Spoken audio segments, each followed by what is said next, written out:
Hey, what is up, guys? Welcome back to the channel. First and foremost, I just want to say thank you to everybody who watched, liked, shared, and commented on the last upload.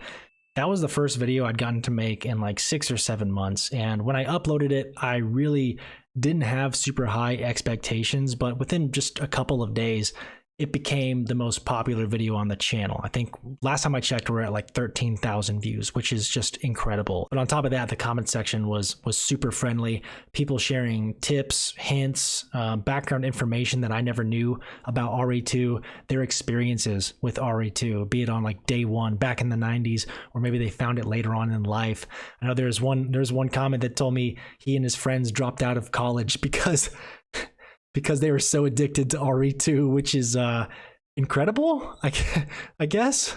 But again, just thank you guys. I mean, this is why I'm doing YouTube, for moments like that where I just get to talk to people about video games. It's a great outlet for me. I love it. So thanks again. So obviously today's video is covering my first experience with Resident Evil Remake, but just to be clear, I've never played the original either.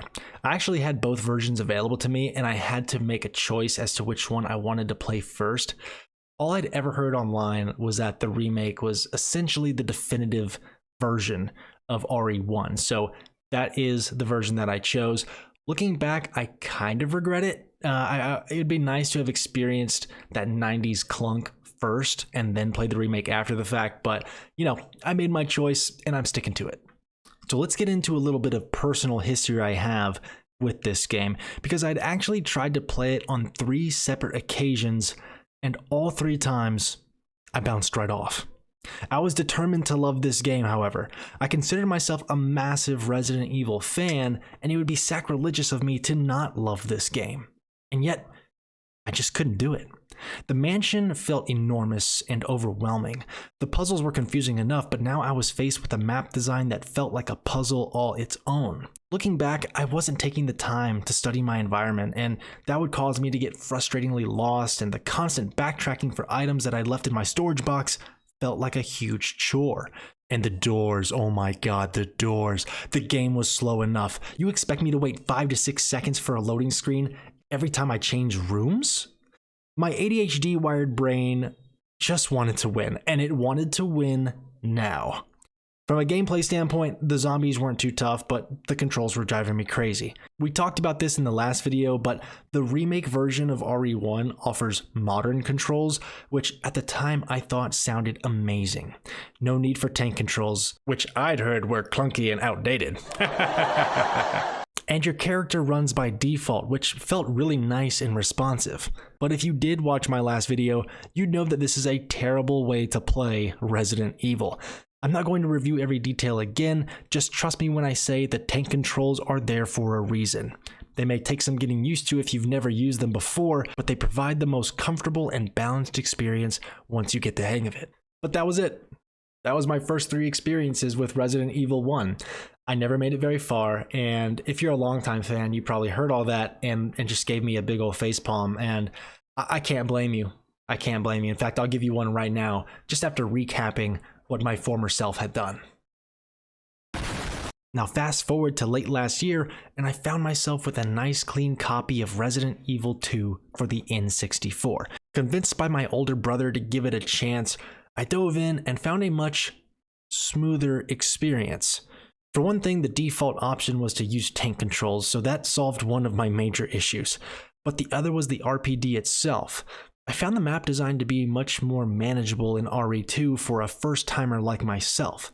Is the RPD a bit more linear compared to the Spencer Mansion? Did my love for the RE2 remake give me more familiarity?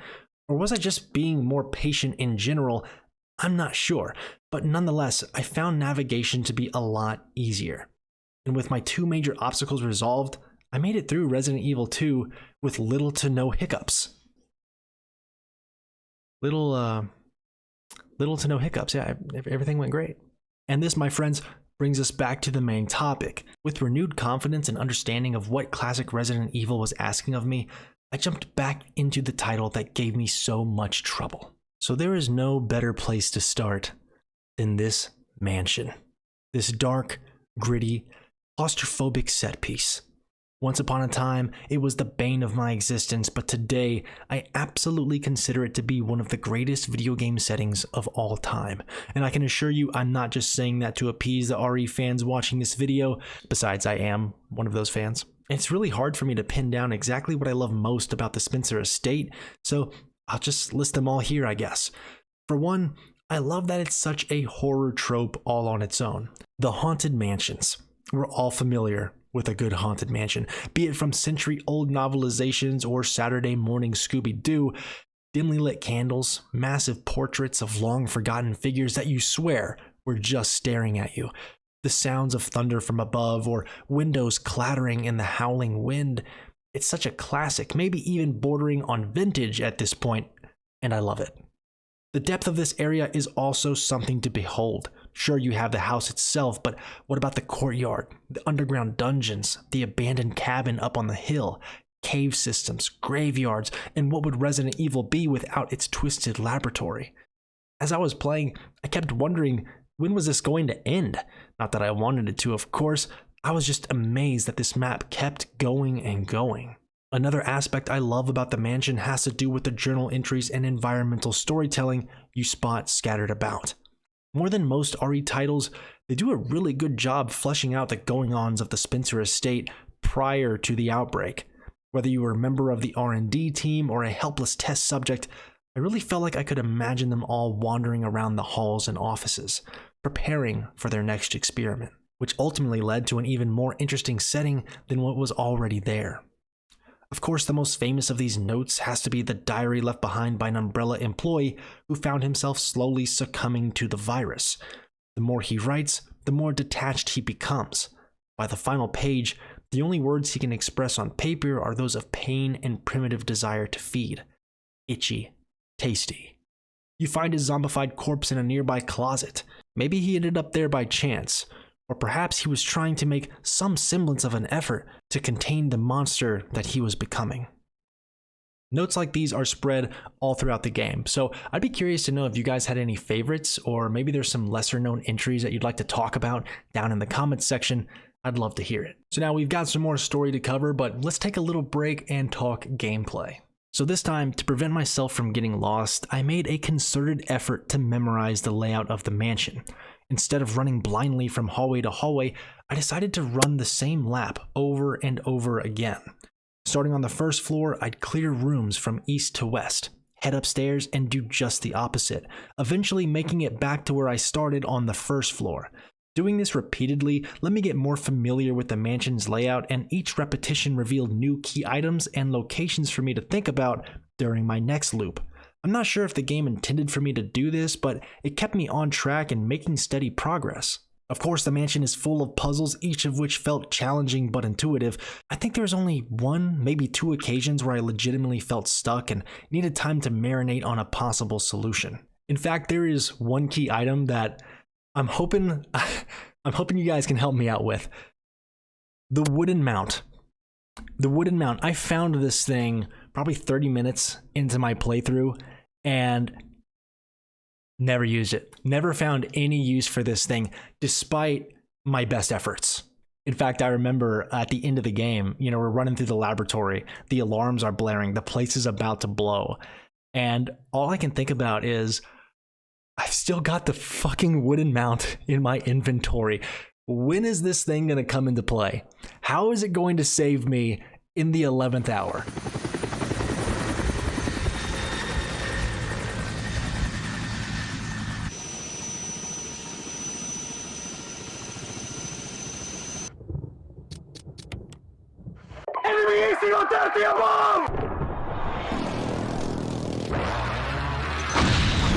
That aside, Resident Evil provided the classic aha moments that you look for in a Metroidvania-style game. That feeling when you find a key item and know exactly where it goes will forever be undefeated. But maybe most interesting of all is one massive puzzle that is constantly changing and morphing throughout: the Spencer Mansion and the undead that inhabit it. Because the remake of Resident Evil 1 added something that would completely elevate the experience and haunt my worst nightmares. So from what I understand, in the original RE1, once you killed a zombie and left the room, the body would disappear. You wouldn't have to worry about it ever again. But in the remake, downed zombies will remain, with the potential to stand back up or, if left alone long enough, transform into an even more terrifying version of itself. Crimson Heads are fast, ferocious, and can tank handgun fire like it were a pea shooter. Even compared to late-game monsters, I found the Crimson Heads to be the most dangerous enemy there was, and never failed to send my blood pressure through the roof. But you can usually spot a Crimson Head still laying on the floor, their inflamed red skin and kitchen knife claws giving them away. Get too close and they'll spring up and start swinging. Once they're up, a well-timed shotgun blast is about the only thing to put them back down. And this is where the puzzle-like elements of the mansion come into play. The only ways to permanently rid yourself of a zombie and prevent it from changing into a Crimson Head is to blow its head clean off or burn the body after it's been downed. Shotgun blasts are pretty reliable but not guaranteed. Burning bodies is a 100% certainty, but you'll need to sacrifice space in your inventory for a lighter and gasoline. And on top of that, gasoline is limited. You won't be able to burn every single zombie you take down, so you'll have to make choices about which zombies are most important to burn. If it's just one enemy in a faraway room that you'll never go back to, it's probably fine to leave it alone. But if there's a high traffic area of the house that you know you'll be running through over and over again, you'll want to clear those hallways completely to prevent Crimson Heads from getting in your way later. Crimson Heads are inevitable, but at least the player has some agency as to when and where they pop up. My God, that's such a good system. That is such a good idea. Whoever thought of that needs to be praised and punished at the same time for being brilliant and causing me heart palpitations. And one final note on these guys, if RE1 ever gets a modern remake akin to 2, 3, and 4, I can only imagine how terrifying it would be to see a Crimson Head sprinting towards you from out of the darkness. Nightmares, nightmares, nightmares. The other creatures of the game are a more standard affair, but the devs did well to continuously introduce new enemies that would challenge the player even as our own arsenal grew. However, one aspect of the combat that was hit or miss, mostly miss for me, was the game's bosses. Big snake, giant spider, mutated little girl wearing the face of her dead mother. Pretty standard stuff. The loop of these fights boils down to run, shoot, run, shoot, run, and shoot. If there was any strategy to be found, it was simply to position yourself safely from the boss before firing. I suppose it was a fun change-up from the usual hobbling zombies, but ultimately they were nothing special. But the zombie shark was pretty metal. Chris, stop! No! The inventory management aspect of the game is what we all know and love. The satisfaction of the planning phase prior to your next outing can be a therapeutic break from the dread that waits for you outside. And on a personal note, I found myself feeling more confident this time around, carrying less ammo than I did in Resident Evil 2. Trusting my ability to avoid enemies, and opening up an extra inventory slot for any goodies I might find along the way. The experience gained from RE2 continuing to pay off. And you know what? The menu system actually did get an enhancement via this little clicky noise that goes off when you're selecting items. I don't know what it is about that sound effect, but it's so tactile and satisfying. I could just sleep to that shit.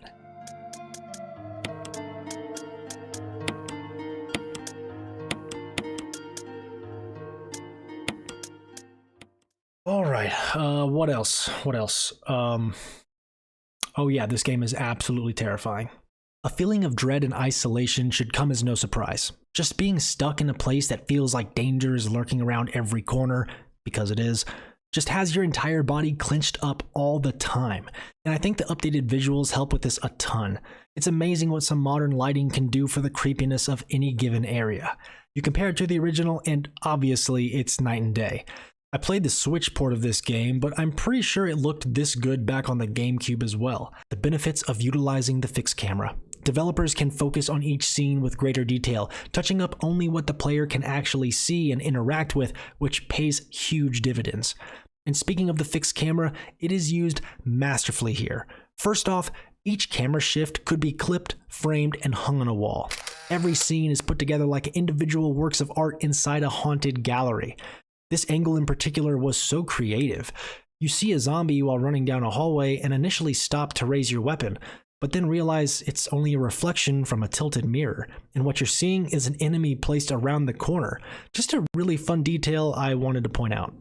But from a horror perspective, purposefully blocking off the player's line of sight or building up tension as you descend further into hell was so effective throughout the entire experience. And a smart change was made in the remake to make these stubborn camera angles even more menacing. And that's the simple fact that zombie footsteps no longer make that funny, crunchy sound from the originals.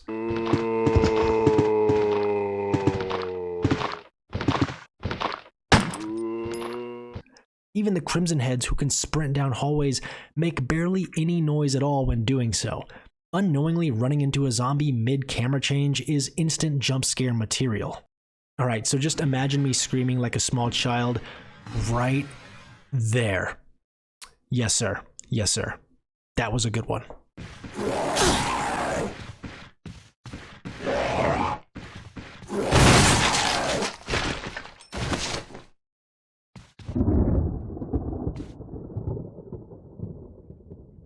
I even went as far as to say RE1 Remake might have been more terrifying than RE7. Now, after completing the game, I will take that comment back, but that should go to show you just how much of a wreck I was. So let's return to some narrative beats and reflect on the story that started it all. A mansion sits deep within the Arklay Mountains, concealing its horrors behind closed doors. But a thing such as this cannot remain locked away forever. It takes only but a crack for evil to slip through. But you guys certainly know the story from here, and the purpose of this video is not to recap the plot of a 30-year-old game. What I can do is talk about some of the characters and the choices that the game allows you to make that can actually affect the outcome. As we all know, the game gives us a choice between two protagonists, Jill and Chris. For whatever reason, I've always associated the first Resident Evil with Jill Valentine, despite not knowing anything about the game going in. It just felt right. For this scenario, we've got Jill, Barry, and Albert Wesker as the main players. Chris was there too, but the guy was in a prison cell for the entire game, and Albert Wesker disappears after the opening cutscene and is basically non-existent until the final chapter. So that leaves Jill and Barry. There are a few side characters like Richard Aiken or Kenny Sullivan, but by the time you find them, they're either dead or on the doorstep. The roster was small, but provided a feeling of isolation that was expertly suffocating. It made it so that when you did bump into a friendly face, all the feelings of dread just melted away, at least for a few minutes. And more often than not, that friendly face was Barry Burton. The devs really wanted me to like this guy. He always maintained a positive attitude, was calm and quick to come up with the next plan of action. He even saves our lives on several occasions, but it was all a setup. Barry was a double agent. The reveal of this fact was heartbreaking, but not only because he betrayed my trust, but because Barry had no other choice. It wasn't entirely clear until the end of the game, but the lives of his family had been threatened. Promised to be killed if his orders weren't followed to a T. By the true villain, another mole within the STARS unit, our own captain, Albert Wesker. But more on him later. Barry does betray us, attempts to leave us for dead, but when the plan fails, Jill disarms him and is given a choice. Do we keep his gun, vastly decreasing his chances of survival, or do we return it, trusting in the person we know he is deep down? I decided to trust Barry. I believed he could be redeemed, and I'm happy to say it paid off. You know, I hate goodbyes. Alright, I'm just about ready to talk about this son of a bitch, but let's quickly cover Chris's path as well. From a gameplay standpoint, Chris felt like the hard mode of Resident Evil. He has less inventory space and is unable to pick locks like Jill can. He does have the lighter as a permanent item, which is nice, but that certainly doesn't offset his drawbacks.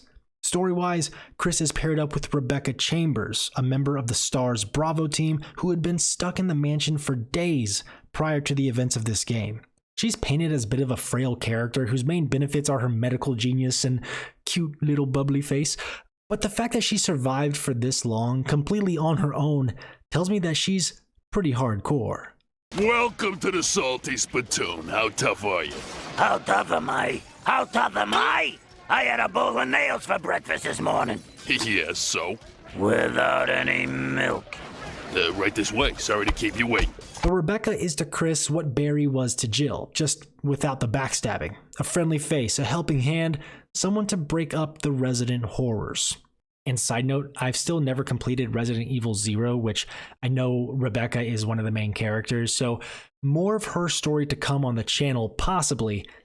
If that'd be something you're interested in, just let me know in the comments. Now, when comparing the two characters of Jill and Chris, there is a clear difference as to how each is portrayed. Chris being more confident and self-reliant, while Jill feels vulnerable and horrified at the grotesque sights. Just look at the difference in their reactions with this cutscene here.